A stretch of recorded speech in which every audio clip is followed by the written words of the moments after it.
누군들 그 죽음을 두려워하지 않을까? 사람의 출생은 정해져 있으나 사람의 죽는 날은 아무도 모릅니다.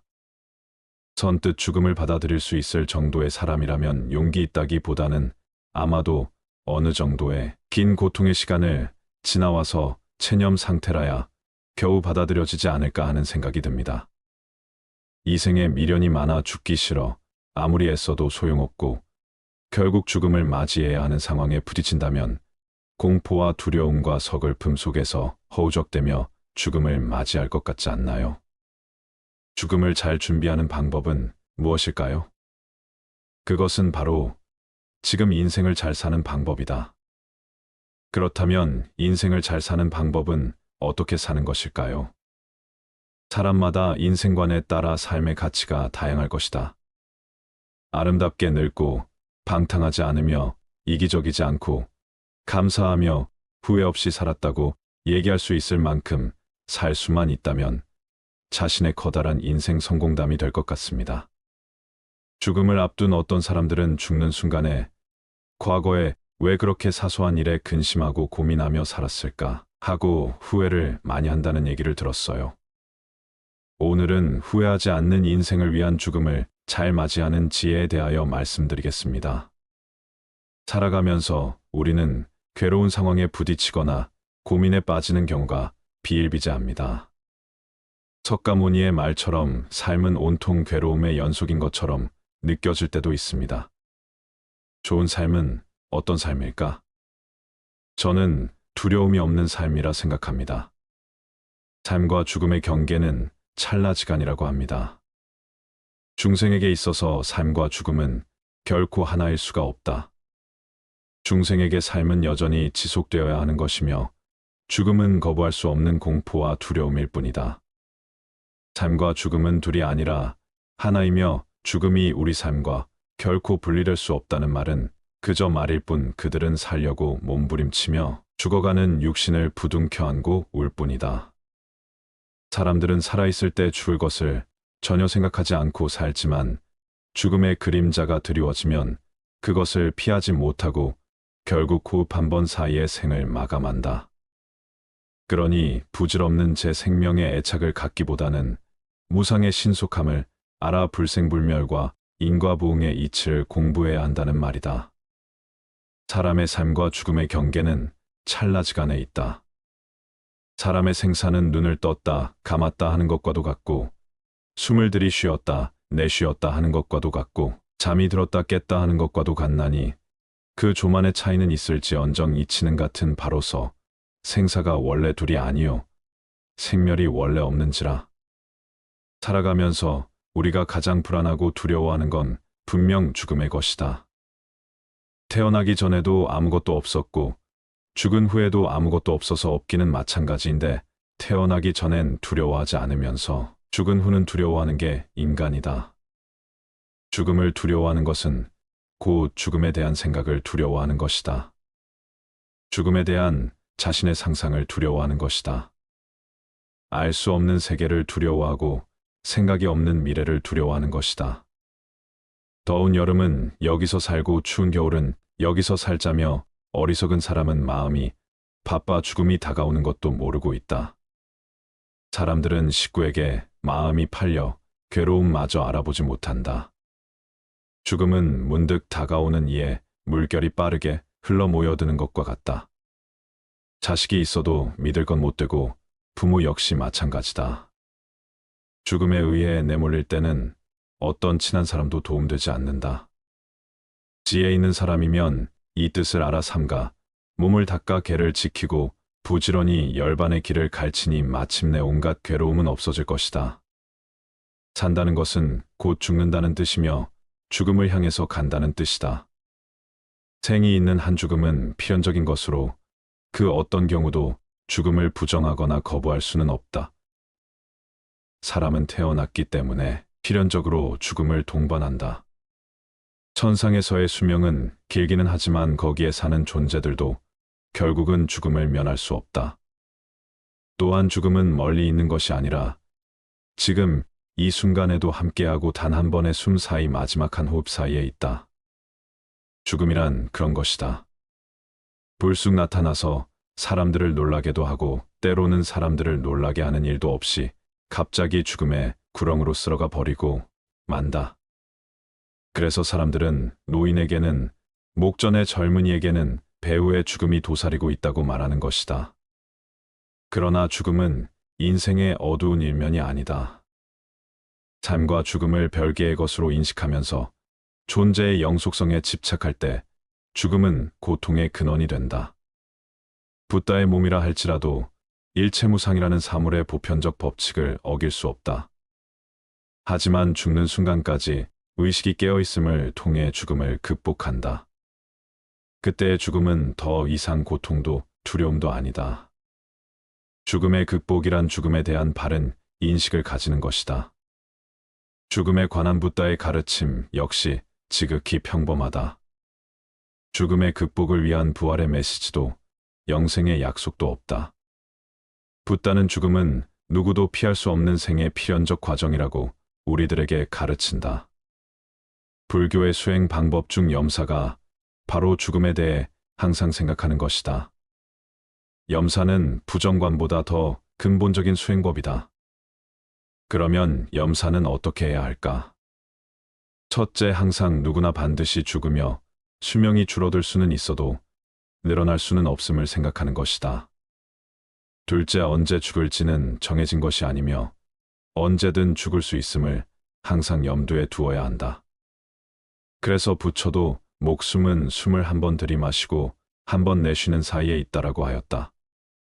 셋째, 죽을 때 아무것도 가지고 갈 수 없고 죽음 앞에서는 누구도 자신을 도와줄 수 없고 오로지 자기 내면의 신념에만 의지할 수 있다는 사실을 항상 생각해야 한다. 한마디로 염사란 늘 죽음을 염두에 두고 생활함으로써 속세의 이익에 대한 내역을 떨쳐내는 것을 의미한다. 태어남이 없으면 늙음과 죽음도 없고 태어남이 소멸하면 늙음과 죽음도 소멸한다. 존재의 형성이 없으면 태어남도 없고 존재의 형성이 소멸하면 태어남도 소멸한다. 집착하는 대상을 자기화하려는 행위가 없으면 존재의 형성도 없고 집착하는 대상을 자기화하려는 행위가 소멸하면 존재의 형성도 소멸한다. 세상은 온통 살아가는 이야기뿐이다. 살아남기 위한 방법들이 차고 넘친다. 불을 쌓고 탐욕을 키우는 내용이 대부분이다. 삶에 대한 집착 속에서 죽음은 그저 남의 이야기일 뿐이다. 결국 죽음을 준비하지 못한 사람들은 어느 날 느닷없이 죽음을 대면하고 두려움 속에서 임종을 맞게 된다. 죽음을 외면하는 진짜 이유는 죽음에 대한 막연한 공포와 등 뒤로 가까운 나쁜 소식의 정체를 알지 못하기 때문이다. 나쁜 소식이 그 자체로 불행은 아니다. 단쯤 찬 물잔을 보고 절반밖에 안 남았다고 말하는 사람이 있는가 하면 절반이나 남았다고 말하는 사람이 있다. 어두운 면만 생각하면 인생은 불행으로 점철된 시간의 연속처럼 보인다. 그때의 슬픔은 단순한 슬픔이 아니라 불행의 동의어이다. 어느 순간 닥친 슬픔 때문에 남은 인생이 불행으로 온통 헝클어지는 것이다. 대부분 가족이 모여 있는 가운데 마지막 유언을 하고 숨이 멈추어지는 임종을 기대하지만 그런 임종은 영화나 드라마에서 있는 환상이다. 그래서 삶을 배우듯이 죽음과 죽어감도 배워야 한다. 불확실한 미래 그리고 그렇게 행복하지 못할 것 같은 미래를 두려워하지 말고 그저 의연하게 살아가는 것이 최선이다. 생명의 건전지가 닿을 때까지 그저 사는 것이다. 죽음이 우리를 찾아오기 전에 우리가 먼저 죽음을 찾아가지는 말아야 한다. 누가 그러지 않았던가 해탈은 죽음이 아니라 힘든 삶을 의연하게 살아가는 것이라고 죽음이 흔적도 없이 우리를 삼킬 때까지 인간의 존엄성을 잃지 말고 그저 살아야 한다. 좋은 삶을 완성하기 위해서는 자신의 마지막을 상상해야 한다. 좋은 죽음이 좋은 삶에서 비롯되는 것처럼 좋은 삶은 좋은 죽음을 상상하는 데에서 시작된다. 레오나르도 다빈치는 보람 있게 보낸 하루가 편안한 잠을 가져다 주되 값지게 쓴 인생은 편안한 죽음을 가져다 준다라고 말했다.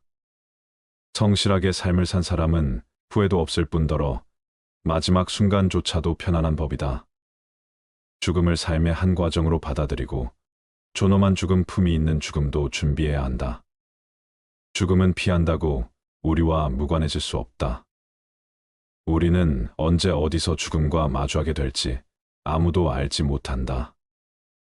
따라서 자신의 죽음에 대해 평소에 늘 성찰하고 준비해둬야 한다. 몸이 건강할 때 잘 죽는다는 것이 무엇인지, 자신의 죽음을 어떻게 준비할 것인지에 대해 생각하는 사람은 매우 드물다. 죽음을 꽉 막힌 벽으로 여기 것인가, 아니면 벽 한편에 나 있는 문으로 여기 것인가. 둘 중 어느 것이냐에 따라 삶을 살아가는 태도와 방식이 크게 달라질 수 있다. 조금 남은 삶을 소중하게 만들기 위한 첫 번째 조건은 죽음을 인정하는 마음가짐이다. 자신이 죽는다는 사실을 받아들이고 지금 살아있는 것에 감사해야 한다. 죽음을 받아들여야 삶을 볼 수 있으며, 자신이 죽을 거라는 사실을 진심으로 받아들일 때 인생의 우선순위가 바뀌는 것이라 했다. 그리고 지금부터라도 옆에 있는 사람들에게 감사의 마음을 아낌없이 전해보라. 그 또한 삶에 대한 나의 자세를 바꿔줄 테니, 두 번째 조건은 지금보다 더 많이 사랑하는 것이다. 죽음을 앞둔 사람들이 죽기 전 마음껏 사랑하지 못한 것을 가장 후회하는 일로 꼽는다. 일상에서 대부분의 사람들이 돈과 권력, 성공에 집착해 주위 사람에게 사랑을 제대로 표현하지 못한다. 하지만 언젠가 죽는다는 사실을 받아들이는 순간 사랑하는 일은 최우선 과제가 된다.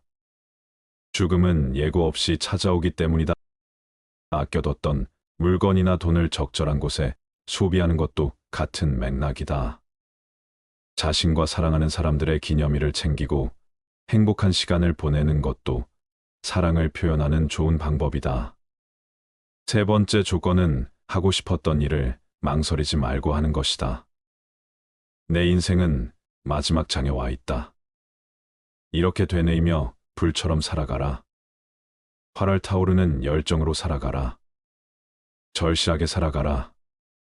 마음을 다해 하고 싶은 것을 하라. 인생에 너무 늦거나 너무 이른 것은 없다.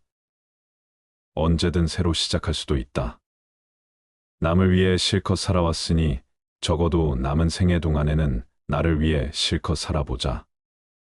마지막으로 죽음에 대해 긍정적인 이미지를 갖기 위해 애써라. 죽음에 대한 긍정적인 이미지가 삶에 또 다른 활력을 불어넣어 줄 수 있다. 부처님께서 말씀하셨다. 과거를 따르지 말라. 미래를 바라지 말라. 한 번 지나가 버린 것은 이미 버려진 것, 그리고 미래는 아직 도달하지 않았다. 당면한 일들을 자신의 처지에서 잘 살펴 흔들림 없이 바르게 판단한 사람은 그 경지를 더욱 넓히라. 다만 오늘 해야 할 일에 부지런히 힘쓰라. 누가 내일 죽음이 있을지 알 것인가. 세월의 덧없음을 한탄하거나 꿈을 잃어버리면 늙어버린다. 죽음을 두려워하며 움츠여 있을 것인가. 꿈꾸는 자에게는 늙을 틈이 없다. 자신이 좋아하는 일을 하라. 이것이 우리가 사는 유일한 의미다. 아무리 오래 사는 사람도 언젠가는 죽는다. 그러니 살아있는 매 순간 자신이 좋아하는 일을 하라. 자신이 정말 좋아하는 일은 마음에 담아둔 채 나중에 하겠다고 미룬다. 하지만 예상치 못한 일이 닥치면 비로소 죽음이 그리 멀리 있지 않다는 걸 깨닫는다. 지금 하지 않으면 영영 기회가 없을 수도 있다. 지금을 잘 살아가는 것도, 죽음의 순간에 편안할 수 있는 것도 지금 준비해 두지 않으면 안 된다. 두려운 마음이, 공포스러운 마음이 일어날 때마다 경계에 부딪혀 출렁거리지 않고 잔잔한 상태를 유지할 수 있다면 우리는 그저 삶과 죽음을 관조하며 마지막 순간까지 고요한 평화를 맛보게 될 것이다. 후회하지 않는 인생을 위한 죽음을 잘 맞이하는 지혜에 대하여 말씀드리겠습니다. 죽지 않는 약을 찾기 위해 처절한 노력을 기울였던 진시황. 그러나 진시황은 나이 쉰을 넘기지 못하고 세상을 뜨고 말았다. 타인은 불사를 위해 장기간 복용했던 단약 때문이었는데 이 단약에 포함된 수온이 진시황을 죽게 만든 것이니 삶의 아이러니가 아닐 수 없다. 영국 빅토리아 시대의 작품에 등장하는 티타노스는 새벽의 여신 에오스 애인이다. 에오스는 인간인 티타노스를 불사의 몸으로 만들기 위해 제우스를 찾아가 자신의 애인이 영원히 죽지 않게 해달라고 간청을 해 소원을 이루게 된다. 그러나 늙지 않게 해달라는 부탁을 잇는 바람에 티타노스는 불사의 몸이 되었건만 점차 늙은 것은 피할 수 없다. 나중에는 얼굴을 쳐다볼 수 없을 정도로 흉한 모습을 지니게 됐다고 한다. 이와는 반대로 죽음을 축복이라 여긴 이들도 있었으니 고대의 그리스 철학자 소크라테스는 죽음은 인간이 받을 수 있는 축복 중 최고의 축복이다 라고 했다. 장자는 이렇게 말했다. 하늘과 땅은 나를 생겨나게 하고 삶으로 나를 괴롭게 하며 늙음으로 나를 한가롭게 한다. 또한 죽음으로 나를 쉬게 한다. 그렇기에 삶은 소중하게 여기고 죽음을 선한 것으로 대해야 한다. 육체가 죽음을 맞을 기회가 없이 무한하게 산다면 사람들은 삶의 귀중함을 알지 못할 것이다. 이는 마치 무제한 데이터 요금제를 약정한 스마트폰 사용자가 데이터의 소중함을 모르고 마구 사용하는 것과 같은 이치다. 삶이 유한하기 때문에 현재의 순간순간은 소중한 것이다. 그래서 우리는 주어진 매 순간을 음미하며 값지게 살아가야 한다. 영국은 죽음의 질이 1이라고 한다. 처음부터 사람들이 죽음을 잘 받아들인 건 아니었다. 영국의 다잉 매터스는 사람들이 죽음에 관해 언제 어디서든 이야기하고 삶의 마지막을 계획할 수 있도록 돕는 연합단체이다. 이 단체는 매년 5월이면 죽음 알림 주간을 운영하여 죽음이 생애 자연스러운 과정이라는 사실을 알리고 삶의 변화를 꾀하려고 한다. 유언장 작성하기, 장례 계획 세우기, 노후 요양 계획 세우기, 장기 기증서 작성하기, 아이들과 죽음에 관해 이야기 나누기 등에 잘 살고 잘 죽기 위한 구체적인 방법들도 제시하고 있다. 우리나라는 이와는 대조적이다. 갓 태어난 아기에 대해서는 축복하고 관심과 사랑을 쏟지만 죽음을 앞둔 사람에 대해서는 무관심하고 외면하거나 피한다. 이런 문화는 학교나 사회 그 어디서도 웰빙과 함께 웰다잉을 가르치지 않은 탓이다. 여기 웰다잉에 좋은 예들이 있다. 니체는 이런 말을 한 적이 있다. 친구들이 이야기하는 소리를 들으며 죽음을 맞이하고 싶다고 누구보다 강렬한 우정의 철학을 설파했지만 정작 자신은 정신병원에서 고독하게 죽어가야 했던 니체. 그런 니체가 꿈꿨던 죽음을 그대로 시연한 이가 바로 연암 박지원이다. 69세 때 풍비가 와서 꼼짝할 수 없게 되자 연암 박지원은 약을 물리친 다음 친구들을 불러들여 술상을 차리고 서로 이야기를 나누도록 했다. 친구들의 이야기와 웃음소리를 들으며 죽음을 맞이했던 것이다. 아름다운 임종 모습을 보여준 유명인사도 있다. 79살의 나이로 세상을 떠난 헤어 디자이너 그레이슬리는 죽기 전에 주변 사람들에게 이런 말을 남겼다. 나 죽으면 장례식장에서 하얀 꽃 꽂고 울지 말고 내가 좋아하는 핑크와 빨강 장미꽃으로 장식해줘. 올 때는 제일 멋진 옷을 입고 예쁘게 꾸미고 와. 제사는 지내지 말고 내 생일날에 다들 모여서 맛있는 음식을 차려놓고 와인 한 잔 마시면서 보내. 탱고를 쳐준다면 얼마나 멋있겠니? 실제 그녀의 장례식은 연분홍, 분홍, 빨강 등 각종 붉은 빛깔의 꽃으로 단을 꾸몄고 조문객이 식사하는 장소에 음악을 틀어놓고 모니터를 통해 평소 그녀의 사진을 모아둔 영상을 볼 수 있었다. 그녀는 70세의 위암 수술을 시작으로 10년 가까이 3번의 수술과 수십여 차례의 항암 치료를 받으면서도 항상 씩씩했고 항암 치료로 머리카락이 다 빠져 머리를 짧게 자른 후에도 이렇게 두상이 예쁜 줄 알았으면 진즉 쇼커트를 하는 건데 괜히 단발을 고집했어라고 유머 감각을 발휘했다. 조문객들도 대한민국 여성의 평균 수명에는 못 미치는 아쉬운 나이, 그리고 너무나 많은 추억과 영향을 준 분의 죽음이 슬프고 안타깝고 막막하기는 했지만 분홍 장미꽃 속에 웃고 있는 그녀의 사진을 보며 모두들 그레이스 선생님다운 장례식이네요라고 미소 지으며 작별했다. 유진 오켈리는 53세의 나이에 미국 4대 회계법인의 하나인 피엔그룹의 회장 겸 CEO로 등극하며 사회적 성공의 표본으로 꼽혔던 인물이다. 비즈니스의 화신이었고 효율성의 신봉자였으며 스스로 높은 산꼭대기에 앉아 세상을 내려다보는 거대한 독수리 같다고 느꼈고 실제로도 그랬다. 하지만 그는 회장에 취임한 지 3년이 채 안 된 2005년 5월 말기 뇌종양 판정을 받았고 3개월 후 세상을 떠났다. 유능한 회계사이자 타고난 CEO였던 유진 오켈리는 자신에게 남겨진 100일 동안 무엇을 할 것인가를 차근차근 적은 다음 초인 같은 능력으로 모든 일을 깨끗이 마무리하고 죽음을 맞이했다. 먼저 1000명 이상의 지인들에게 편지, 이메일, 전화 혹은 맛있는 음식과 와인이 있는 식사 자리를 통해 작별 의식을 치렀다. 장례식 계획을 직접 세웠으며 말기암 선고를 받은 그 순간부터 죽는 순간까지의 100일을 책으로 남겼다. 그녀의 남편은 그녀의 장례식을 치르고 그녀에게 정말 소중했던 사람들을 모아 100일 동안의 일기장을 천천히 읽었다. 그녀의 일기장에는 삶이 100일밖에 남지 않았던 사람치고는 정말 평범한 내용의 글뿐이었다. 죽는다는 것은 결국 산다는 것이라는 말을 방증하듯 그녀의 일상은 새소리를 들으며 잠에서 깨고 아침을 먹고 커피를 마시며 온전히 자신만을 위한 시간을 사용하였다. 그 내용을 듣던 사람들은 정말 아주 평범하고 일상적인 얘기였음에도 불구하고 눈물을 참을 수 없었다.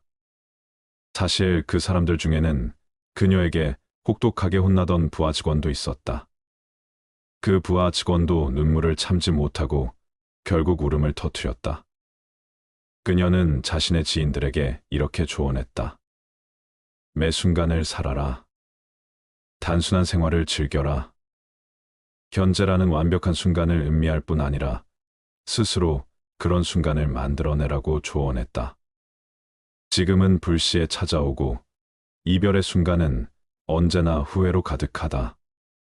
사람은 누구나 태어나면 죽는다. 조금이라도 미련을 덜고 기껍게 죽음을 맞이해야 하지 않을까. 근심 걱정이 없는 사람은 없다. 근심 걱정을 없앤다면 분명 삶은 더 풍성해질 것이다. 걱정이란 현재 일어난 일이 아니라 앞으로 일어날 일에 대한 고민거리이다. 근심 걱정은 문제를 해결할 능력도 미래를 변화시킬 힘도 없다. 그러므로 미래를 계획한다는 핑계로 걱정하고 있다고 말하지 말라. 걱정은 미래의 일에 집착하면서 소중한 현재를 잡아먹을 뿐이다. 그리고 집착은 우리들의 생존을 얽어매고 있을 뿐이다. 사람들은 마음속으로 오늘보다 더 나은 내일을 기대하고 일상보다 더 다채롭고 즐거운 시간들을 바란다. 그렇게 우리는 계속 초조, 번뇌의 불안, 집착 속에서 어떤 일들이 일어나기를 기다린다. 우리는 우리를 애워싼 갖가지 형상에 대해 좋거나 싫은 감정을 느낀다. 여러 가지 관념이 마음속에 숨어 우리의 행동을 지배하고 만다.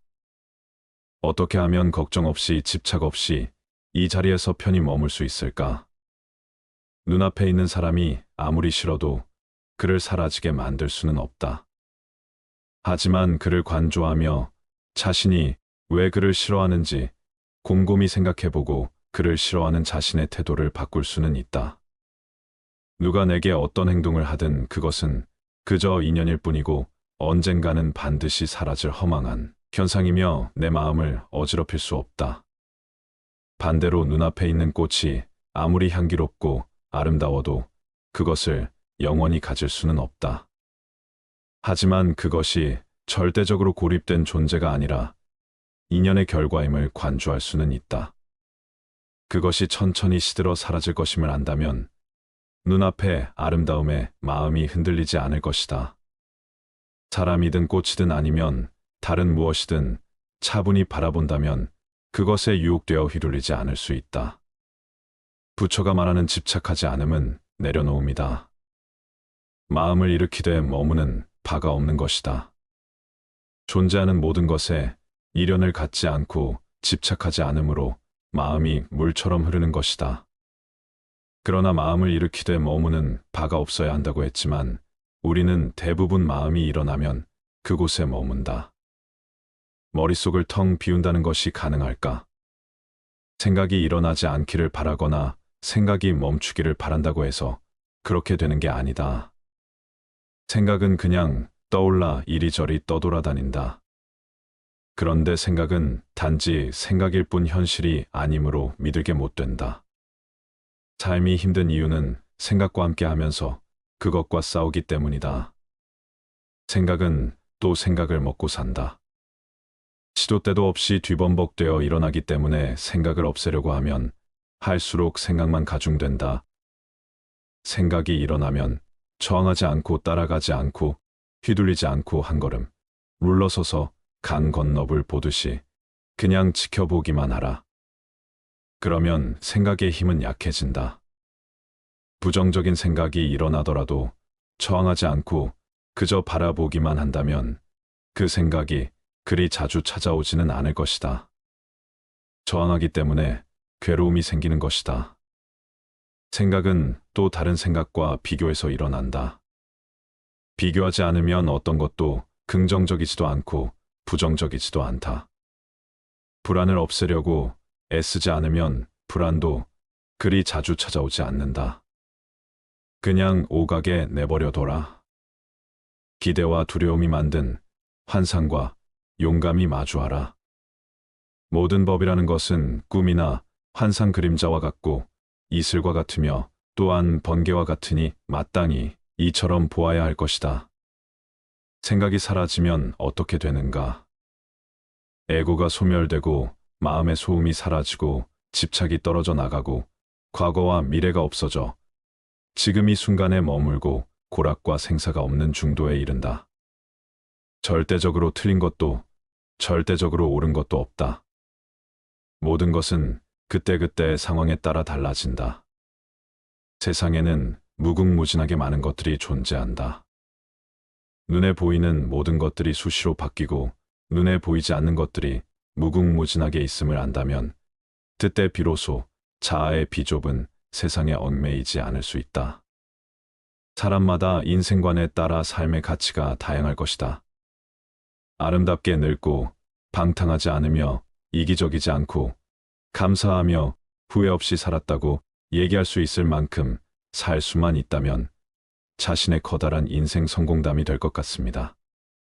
죽음을 앞둔 어떤 사람들은 죽는 순간에 과거에 왜 그렇게 사소한 일에 근심하고 고민하며 살았을까 하고 후회를 많이 한다는 얘기를 들었어요.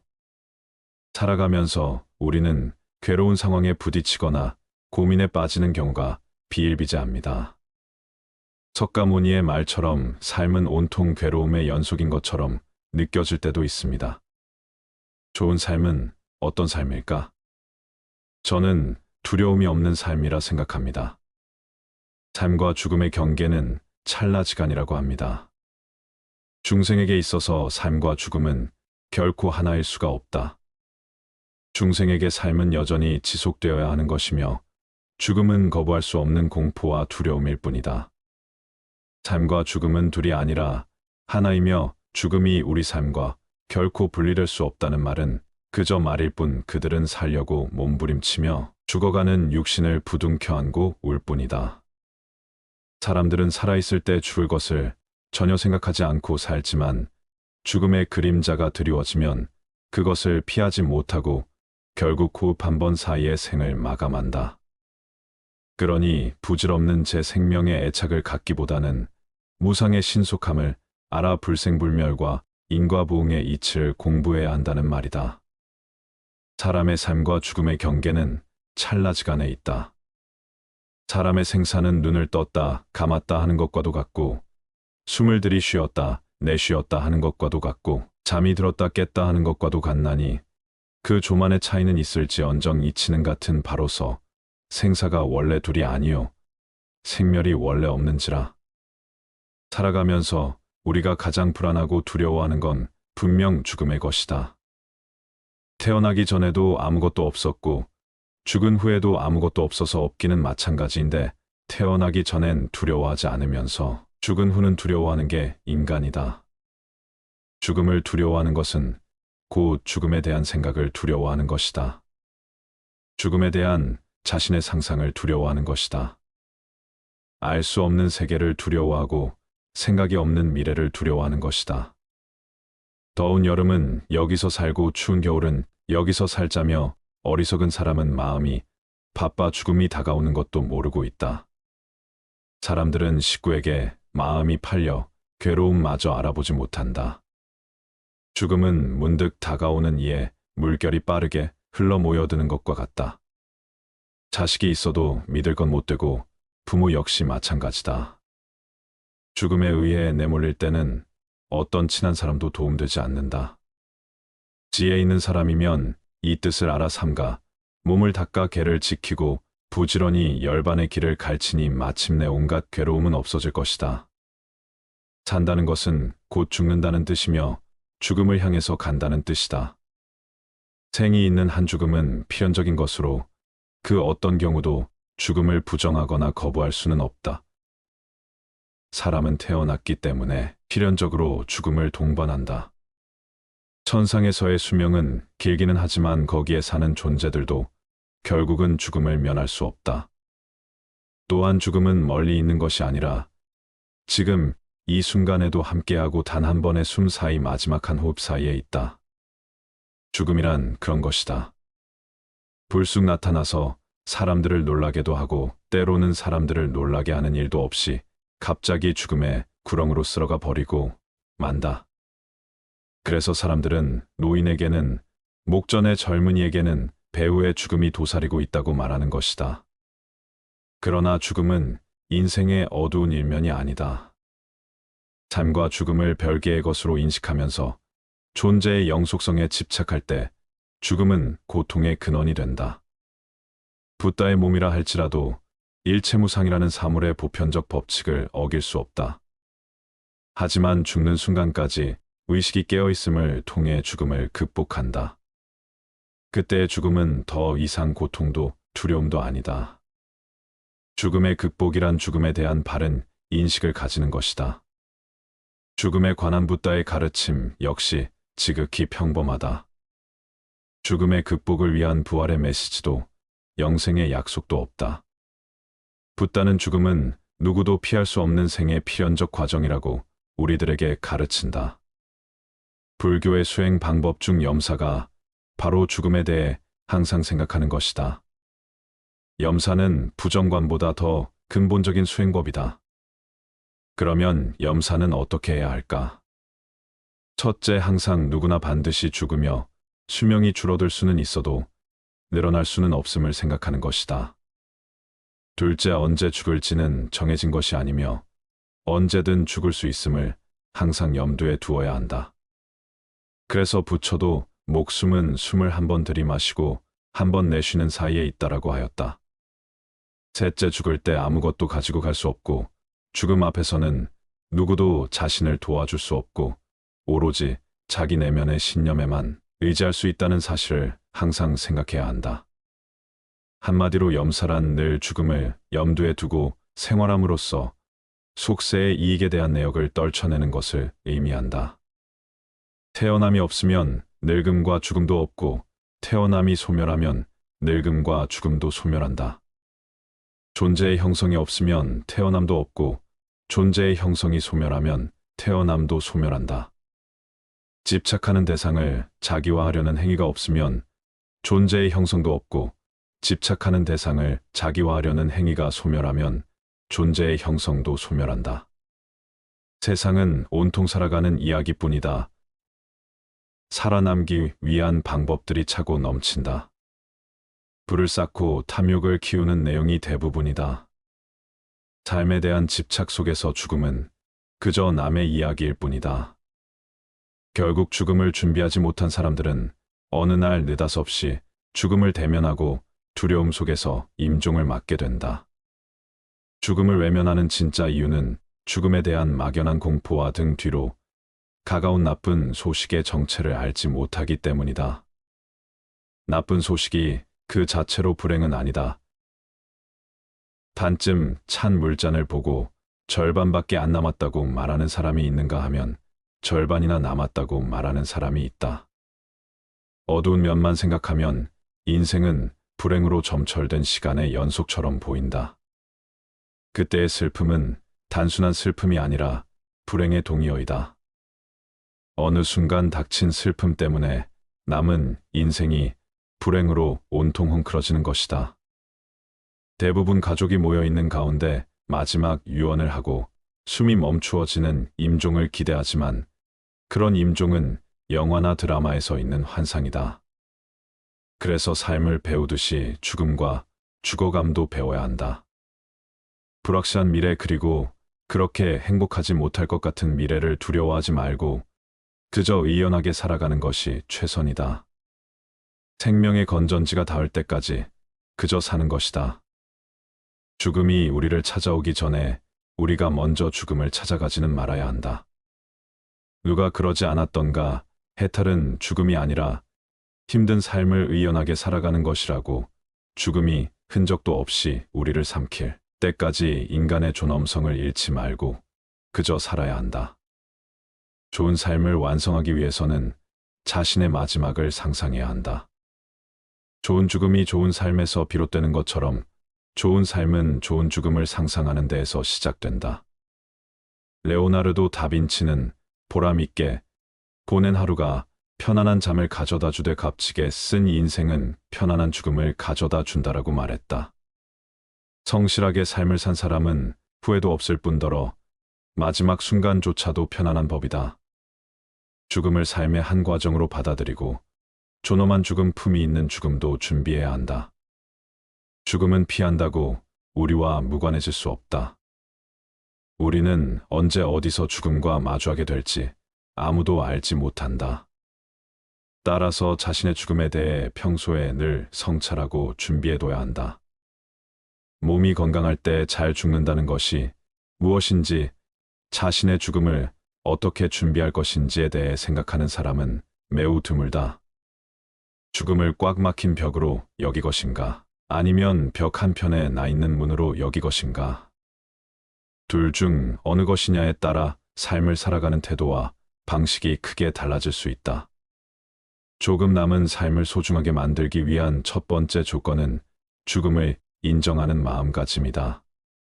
자신이 죽는다는 사실을 받아들이고 지금 살아있는 것에 감사해야 한다.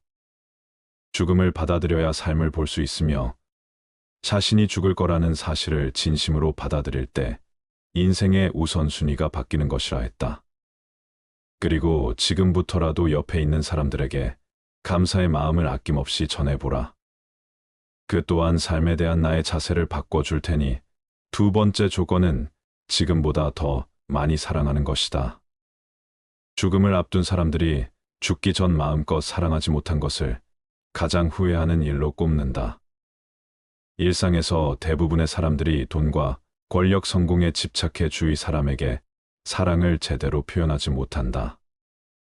하지만 언젠가 죽는다는 사실을 받아들이는 순간 사랑하는 일은 최우선 과제가 된다. 죽음은 예고 없이 찾아오기 때문이다.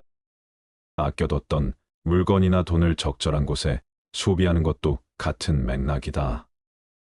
자신과 사랑하는 사람들의 기념일을 챙기고 행복한 시간을 보내는 것도 사랑을 표현하는 좋은 방법이다.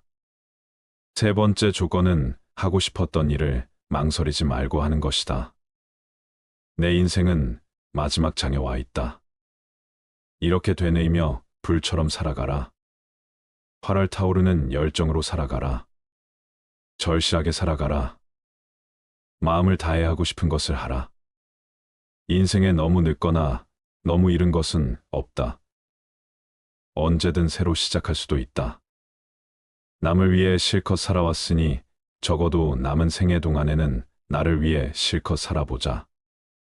마지막으로 죽음에 대해 긍정적인 이미지를 갖기 위해 애써라. 죽음에 대한 긍정적인 이미지가 삶에 또 다른 활력을 불어넣어 줄 수 있다. 부처님께서 말씀하셨다. 과거를 따르지 말라. 미래를 바라지 말라. 한 번 지나가 버린 것은 이미 버려진 것, 그리고 미래는 아직 도달하지 않았다. 당면한 일들을 자신의 처지에서 잘 살펴 흔들림 없이 바르게 판단한 사람은 그 경지를 더욱 넓히라. 다만 오늘 해야 할 일에 부지런히 힘쓰라. 누가 내일 죽음이 있을지 알 것인가. 세월의 덧없음을 한탄하거나 꿈을 잃어버리면 늙어버린다. 죽음을 두려워하며 움츠여 있을 것인가. 꿈꾸는 자에게는 늙을 틈이 없다.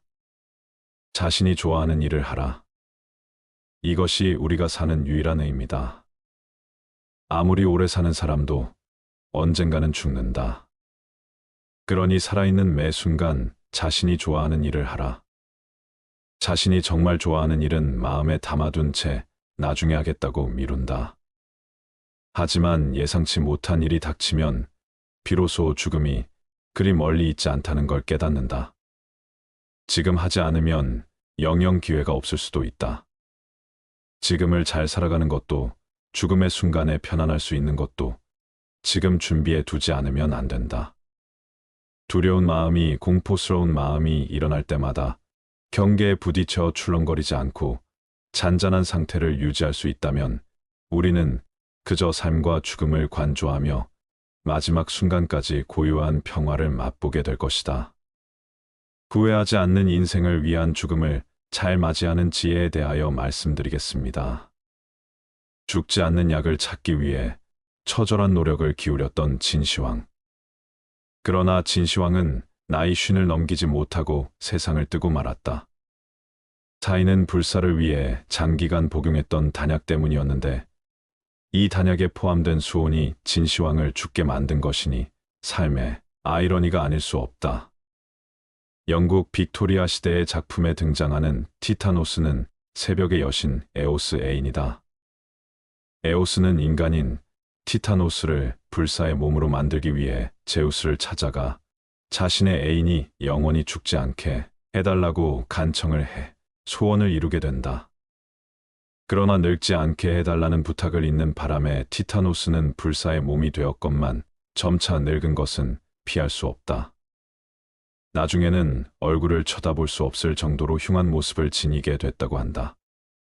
이와는 반대로 죽음을 축복이라 여긴 이들도 있었으니 고대의 그리스 철학자 소크라테스는 죽음은 인간이 받을 수 있는 축복 중 최고의 축복이다 라고 했다. 장자는 이렇게 말했다. 하늘과 땅은 나를 생겨나게 하고 삶으로 나를 괴롭게 하며 늙음으로 나를 한가롭게 한다. 또한 죽음으로 나를 쉬게 한다. 그렇기에 삶은 소중하게 여기고 죽음을 선한 것으로 대해야 한다. 육체가 죽음을 맞을 기회가 없이 무한하게 산다면 사람들은 삶의 귀중함을 알지 못할 것이다. 이는 마치 무제한 데이터 요금제를 약정한 스마트폰 사용자가 데이터의 소중함을 모르고 마구 사용하는 것과 같은 이치다. 삶이 유한하기 때문에 현재의 순간순간은 소중한 것이다. 그래서 우리는 주어진 매 순간을 음미하며 값지게 살아가야 한다. 영국은 죽음의 질이 1이라고 한다. 처음부터 사람들이 죽음을 잘 받아들인 건 아니었다. 영국의 다잉 매터스는 사람들이 죽음에 관해 언제 어디서든 이야기하고 삶의 마지막을 계획할 수 있도록 돕는 연합단체이다. 이 단체는 매년 5월이면 죽음 알림 주간을 운영하여 죽음이 생애 자연스러운 과정이라는 사실을 알리고 삶의 변화를 꾀하려고 한다. 유언장 작성하기, 장례 계획 세우기, 노후 요양 계획 세우기, 장기 기증서 작성하기, 아이들과 죽음에 관해 이야기 나누기 등에 잘 살고 잘 죽기 위한 구체적인 방법들도 제시하고 있다. 우리나라는 이와는 대조적이다. 갓 태어난 아기에 대해서는 축복하고 관심과 사랑을 쏟지만 죽음을 앞둔 사람에 대해서는 무관심하고 외면하거나 피한다. 이런 문화는 학교나 사회 그 어디서도 웰빙과 함께 웰다잉을 가르치지 않은 탓이다. 여기 웰다잉에 좋은 예들이 있다. 니체는 이런 말을 한 적이 있다. 친구들이 이야기하는 소리를 들으며 죽음을 맞이하고 싶다고 누구보다 강렬한 우정의 철학을 설파했지만 정작 자신은 정신병원에서 고독하게 죽어가야 했던 니체. 그런 니체가 꿈꿨던 죽음을 그대로 시연한 이가 바로 연암 박지원이다. 69세 때 풍비가 와서 꼼짝할 수 없게 되자 연암 박지원은 약을 물리친 다음 친구들을 불러들여 술상을 차리고 서로 이야기를 나누도록 했다. 친구들의 이야기와 웃음소리를 들으며 죽음을 맞이했던 것이다. 아름다운 임종 모습을 보여준 유명인사도 있다. 79살의 나이로 세상을 떠난 헤어 디자이너 그레이스 리는 죽기 전에 주변 사람들에게 이런 말을 남겼다. 나 죽으면 장례식장에서 하얀 꽃 꽂고 울지 말고 내가 좋아하는 핑크와 빨강 장미꽃으로 장식해줘. 올 때는 제일 멋진 옷을 입고 예쁘게 꾸미고 와. 제사는 지내지 말고 내 생일날에 다들 모여서 맛있는 음식을 차려놓고 와인 한 잔 마시면서 보내. 탱고를 쳐준다면 얼마나 멋있겠니? 실제 그녀의 장례식은 연분홍, 분홍, 빨강 등 각종 붉은 빛깔의 꽃으로 단을 꾸몄고 조문객이 식사하는 장소에 음악을 틀어놓고 모니터를 통해 평소 그녀의 사진을 모아둔 영상을 볼 수 있었다. 그녀는 70세의 위암 수술을 시작으로 10년 가까이 3번의 수술과 수십여 차례의 항암 치료를 받으면서도 항상 씩씩했고 항암 치료로 머리카락이 다 빠져 머리를 짧게 자른 후에도 이렇게 두상이 예쁜 줄 알았으면 진즉 쇼커트를 하는 건데 괜히 단발을 고집했어라고 유머 감각을 발휘했다. 조문객들도 대한민국 여성의 평균 수명에는 못 미치는 아쉬운 나이, 그리고 너무나 많은 추억과 영향을 준 분의 죽음이 슬프고 안타깝고 막막하기는 했지만 분홍 장미꽃 속에 웃고 있는 그녀의 사진을 보며 모두들 그레이스 선생님다운 장례식이네요라고 미소 지으며 작별했다. 유진 오켈리는 53세의 나이에 미국 4대 회계법인의 하나인 피엔그룹의 회장 겸 CEO로 등극하며 사회적 성공의 표본으로 꼽혔던 인물이다. 비즈니스의 화신이었고 효율성의 신봉자였으며 스스로 높은 산꼭대기에 앉아 세상을 내려다보는 거대한 독수리 같다고 느꼈고 실제로도 그랬다. 하지만 그는 회장에 취임한 지 3년이 채 안 된 2005년 5월 말기 뇌종양 판정을 받았고 3개월 후 세상을 떠났다. 유능한 회계사이자 타고난 CEO였던 유진 오켈리는 자신에게 남겨진 100일 동안 무엇을 할 것인가를 차근차근 적은 다음 초인 같은 능력으로 모든 일을 깨끗이 마무리하고 죽음을 맞이했다. 먼저 1000명 이상의 지인들에게 편지, 이메일, 전화 혹은 맛있는 음식과 와인이 있는 식사 자리를 통해 작별 의식을 치렀다. 장례식 계획을 직접 세웠으며 말기암 선고를 받은 그 순간부터 죽는 순간까지의 100일을 책으로 남겼다. 그녀의 남편은 그녀의 장례식을 치르고 그녀에게 정말 소중했던 사람들을 모아 100일 동안의 일기장을 천천히 읽었다. 그녀의 일기장에는 삶이 100일밖에 남지 않았던 사람치고는 정말 평범한 내용의 글뿐이었다. 죽는다는 것은 결국 산다는 것이라는 말을 방증하듯 그녀의 일상은 새소리를 들으며 잠에서 깨고 아침을 먹고 커피를 마시며 온전히 자신만을 위한 시간을 사용하였다. 그 내용을 듣던 사람들은 정말 아주 평범하고 일상적인 얘기였음에도 불구하고 눈물을 참을 수 없었다. 사실 그 사람들 중에는 그녀에게 혹독하게 혼나던 부하 직원도 있었다. 그 부하 직원도 눈물을 참지 못하고 결국 울음을 터뜨렸다. 그녀는 자신의 지인들에게 이렇게 조언했다. 매 순간을 살아라. 단순한 생활을 즐겨라. 현재라는 완벽한 순간을 음미할 뿐 아니라 스스로 그런 순간을 만들어내라고 조언했다. 지금은 불시에 찾아오고 이별의 순간은 언제나 후회로 가득하다. 사람은 누구나 태어나면 죽는다. 조금이라도 미련을 덜고 기껍게 죽음을 맞이해야 하지 않을까. 근심 걱정이 없는 사람은 없다. 근심 걱정을 없앤다면 분명 삶은 더 풍성해질 것이다. 걱정이란 현재 일어난 일이 아니라 앞으로 일어날 일에 대한 고민거리이다. 근심 걱정은 문제를 해결할 능력도 미래를 변화시킬 힘도 없다. 그러므로 미래를 계획한다는 핑계로 걱정하고 있다고 말하지 말라. 걱정은 미래의 일에 집착하면서 소중한 현재를 잡아먹을 뿐이다. 그리고 집착은 우리들의 생존을 얽어매고 있을 뿐이다. 사람들은 마음속으로 오늘보다 더 나은 내일을 기대하고 일상보다 더 다채롭고 즐거운 시간들을 바란다. 그렇게 우리는 계속 초조, 번뇌의 불안, 집착 속에서 어떤 일들이 일어나기를 기다린다. 우리는 우리를 애워싼 갖가지 형상에 대해 좋거나 싫은 감정을 느낀다. 여러 가지 관념이 마음속에 숨어 우리의 행동을 지배하고 만다. 어떻게 하면 걱정 없이 집착 없이 이 자리에서 편히 머물 수 있을까? 눈앞에 있는 사람이 아무리 싫어도 그를 사라지게 만들 수는 없다. 하지만 그를 관조하며 자신이 왜 그를 싫어하는지 곰곰이 생각해보고 그를 싫어하는 자신의 태도를 바꿀 수는 있다. 누가 내게 어떤 행동을 하든 그것은 그저 인연일 뿐이고 언젠가는 반드시 사라질 허망한 현상이며 내 마음을 어지럽힐 수 없다. 반대로 눈앞에 있는 꽃이 아무리 향기롭고 아름다워도 그것을 영원히 가질 수는 없다. 하지만 그것이 절대적으로 고립된 존재가 아니라 인연의 결과임을 관주할 수는 있다. 그것이 천천히 시들어 사라질 것임을 안다면 눈앞의 아름다움에 마음이 흔들리지 않을 것이다.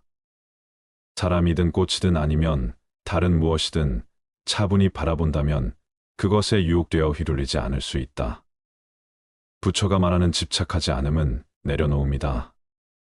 마음을 일으키되 머무는 바가 없는 것이다. 존재하는 모든 것에 미련을 갖지 않고 집착하지 않으므로 마음이 물처럼 흐르는 것이다. 그러나 마음을 일으키되 머무는 바가 없어야 한다고 했지만 우리는 대부분 마음이 일어나면 그곳에 머문다. 머릿속을 텅 비운다는 것이 가능할까? 생각이 일어나지 않기를 바라거나 생각이 멈추기를 바란다고 해서 그렇게 되는 게 아니다. 생각은 그냥 떠올라 이리저리 떠돌아다닌다. 그런데 생각은 단지 생각일 뿐 현실이 아니므로 믿을게 못 된다. 삶이 힘든 이유는 생각과 함께 하면서 그것과 싸우기 때문이다. 생각은 또 생각을 먹고 산다.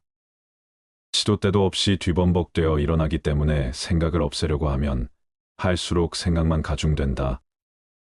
생각이 일어나면 저항하지 않고 따라가지 않고 휘둘리지 않고 한 걸음 물러서서 강 건너물 보듯이 그냥 지켜보기만 하라.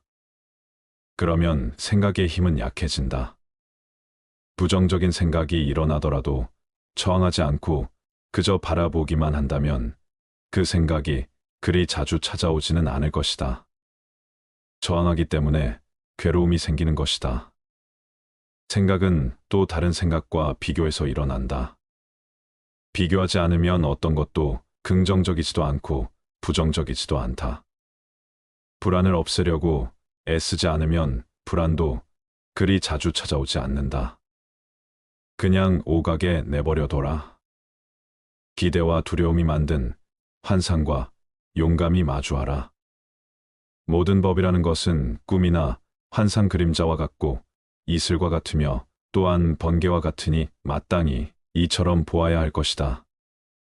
생각이 사라지면 어떻게 되는가?